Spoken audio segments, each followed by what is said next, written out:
All right, welcome back. Now, people who have been waiting in line for the chance to immigrate to Canada are angry about changes to laws regarding newcomers. Hundreds of thousands of skilled worker applicants may have their requests denied if they were submitted before 2008. The Harper government recently announced it's scrapping all earlier applications in a bid to clear up a lengthy backlog of people waiting and wanting to come to Canada. For more and reaction from new Canadians, of course, well, let's go live now to our guest here.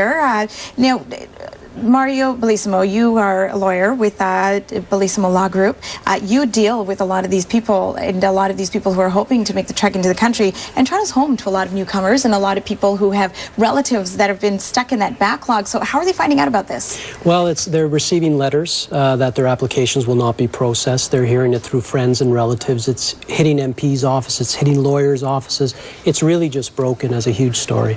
And what happens to the thousands of dollars that some people may have invested on behalf of their families to get them here, or people who have invested that money themselves? What happens now? Well, the interesting thing from all the calls we've received, nobody's worried about the refund. They want to pursue their Canadian dream. That's what they're focused on. What steps can we take? What can we do to make this happen? We've waited so long. Our kids have put their lives on hold, remaining in school to be eligible to qualify. So they're actually looking for answers and not refunds at this point. Now, so what happens? What would they have to do to move forward from this point? Well, especially if theirs is one of the applications that's now been completely cleared out of the system. The question is, as lawyers and applicants, we're looking now, is there the legal authority to do this? And if so, how and what is the timing? And I think we're all looking now for answers in the sense that, why hasn't there been more broad-based consultation? Granted, there's been a subtle and decline in this category over the last few years, but at no point did we ever have noticed that we would just cancel with a stroke of a pen 300,000 applicants. So people are now, can they do this, when and how, and what are some of the answers? Might be going to court to challenge that decision. All right, now let's talk about people who might say, you know what, our government doesn't owe them anything. These are people who are applying to come to the country. These are not citizens.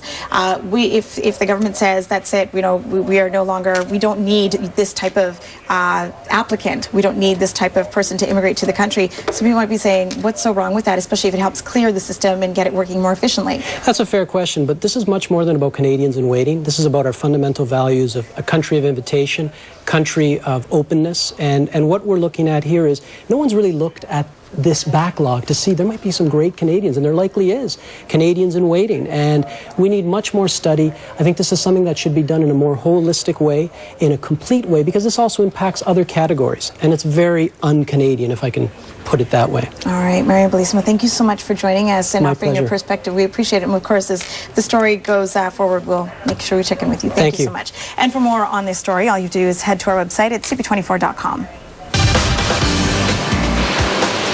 CP24